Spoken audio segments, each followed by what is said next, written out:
गणेशराव तानवेस नुकत्याच अमरावती महापालिका निवडणुकीमध्ये प्रभाग क्रमांक 2 मधून निवडून आलेला भारतीय जनता पार्टीचा उमेदवार आहो. माझ्या प्रचारच्या दरम्यान आमच्या प्रचार कार्यालयाच्या उद्घाटनाच्या वेळेस त्यांचं श्रीमती स्वातीताई निस्ताने, गुंगारे आणि दादा कुलकर्णी आमच्या प्रचार कार्यालयात आपल्या अमरावतीच्या लोकप्रिय खासदार यांच्या मार्गदर्शनामुळे आणि मनोबळ वाढवणाऱ्या भाषणामुळे सर्वजण निवडून आलो. आम्हाला भरघोस मते मिळाली.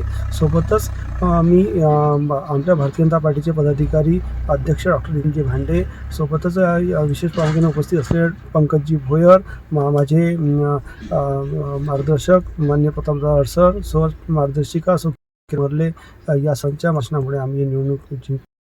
आणि विशेष आभार ते नवनीत भावी राणा यांनी जे वेगवेगळी आमच्याबरोबर वाढवून आम्हाला विशेष मार्गदर्शन केलं आणि भरघोस मतांनी निवडून त्यासाठी खूप खूप धन्यवाद. जय हिंद, जय भारत.